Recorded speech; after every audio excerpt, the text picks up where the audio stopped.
जय श्री कृष्ण। सभी राम भक्तों को, भगवान के सदाचारी पुरुषों को मैं सादर प्रणाम करता हूँ। यह भगवान 16वें अध्याय के 18वें, 19वें और 20वें श्लोक में उन्होंने कुछ बातें बताई हैं जिनका मात्र पालन करने से मनुष्य परम गति को प्राप्त कर सकता है। न कोई तपस्या करनी है, न कोई व्रत करना है, न कोई पूजा पाठ करना है, कुछ नहीं करना है। बस इसको समझ जाए और इसको अपने जीवन में पालन करे तो पूरा संसार सुखी हो जाएगा, स्वयं सुखी हो जाएगा, अगल बगल जितने लोग हैं सब सुखी हो जाएंगे। तो गीता के 16वें अध्याय के 18वें श्लोक को भगवान बताते हैं, अहंकारम बलम दर्पम कामम क्रोधम च संश्रिता मामात्म पर द्वेषु पर देहेषु प्रद्विषंतोभ्यसूयका। अहंकार, बल, दर्प, काम, क्रोध के आश्रय आश्रय होकर के, आश्रित होकर के मनुष्य अपने शरीर में स्थित और दूसरे के शरीर में स्थित मुझ अंतर्यामी परमात्मा से ही द्वेष करता है और ईर्ष्या करता है। तो भगवान ईर्ष्या और द्वेष करने वाले को क्रूर कहे हैं, नरों में अधम कहे हैं। और ये अहंकार क्या है? जो शरीर को ही मैं मानता है, यही अहंकार है। अब वो इससे बच नहीं सकता है जब तक वो अपने आप को नहीं, आत्मज्ञान उसको नहीं होगा कि मैं आत्मा हूँ, मैं इस शरीर में रहता हूँ और शरीर के ही आकार को मैं अपना आकार अपना मानता हूँ। इसलिए उसके अंदर बल और घमंड आता है और वो धन संपदा कमाने के लिए, धन के लिए दूसरे से ईर्ष्या और द्वेष करता है। ऐसे द्वेष करने वाले को भगवान आगे कहते हैं कि तान हम दिशतः क्रूरान संसारेषु नराधमान क्षिपामि अदस्त्रम असुभानाम आसुरी एव योनिषु। आसुरी योनि में मैं डालता हूँ किसको? जो द्वेष करता है, किसी से द्वेष करता है, स्वार्थवश द्वेष करता है या स्वार्थवश राग भी करता है। तानहम द्विषतः, विशेष करके द्वेष करने वाले को, क्रूरान संसारेषु नराधमा, संसार में अधम, नरों में अधम व्यक्ति भगवान ने कहा है जो किसी से द्वेष करता है। तो छिपा में अदस्त्रम, लगातार मैं डालता हूँ, अशुभा नाम आसुरी योनिषु, अशुभ और आसुरी योनियों में मैं उसे डालता हूँ। तो आसुरी योनि प्रापन्ना मूढ़ा जन्मनि जन्मनि माम प्राप्य कौन्तेय ततो यात अधमाम गति।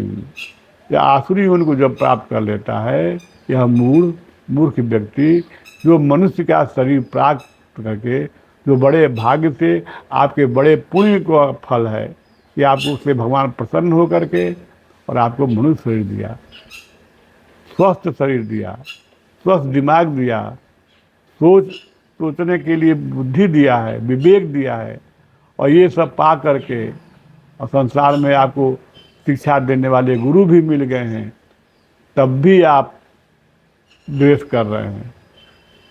तो आश्री योनि प्रापन्ना मूढ़ा जन्मनि जन्मनि, बार बार हर जन्म में उसको आश्री योनि में डालता रहता हूँ और यह मूर्ख व्यक्ति माम प्राप्य व कौन्तेय, मुझे तो प्राप्त ही नहीं कर पाता है।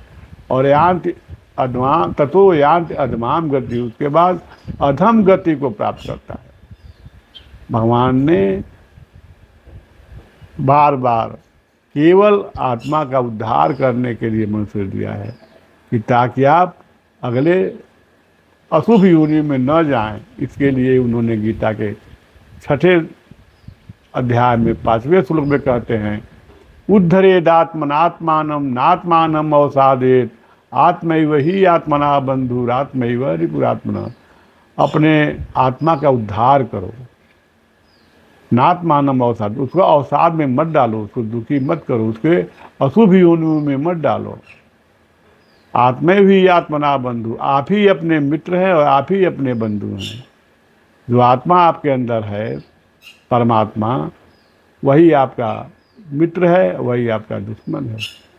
कब मित्र है और कब दुश्मन है आगे श्लोक में बताते हैं कि बंधुरात्मात्मना तस्य येनात्मैवात्मना जिता अनात्मनस्तु शत्रुत्वे वर्तेतात्मैव शत्रुवत्। जो उसके लिए आत्मा बंधु के समान है, आत्मा मतलब श्री कृष्ण जो आपके अंदर बैठे हैं, बताएं कि हम आत्मा गुड़ा के सर्वभूता से मैं ही आत्मा हूँ और सभी प्राणियों में स्थित हूँ आत्मा के रूप में।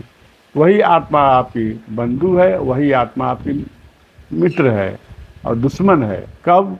जिसने अपने आप को अपने आप से जीत लिया है, माने वह शरीर की आसक्ति को जीत करके अनासक्त हो गया है, शरीर को मैं नहीं मानता है, वही उसी का जीतना है।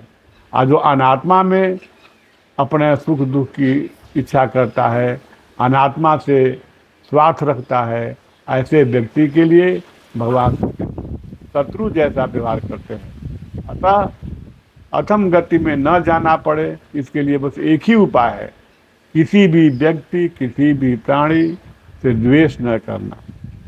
क्योंकि द्वेष करने वाले को भगवान सबसे बड़ा अपना दुश्मन मानते हैं।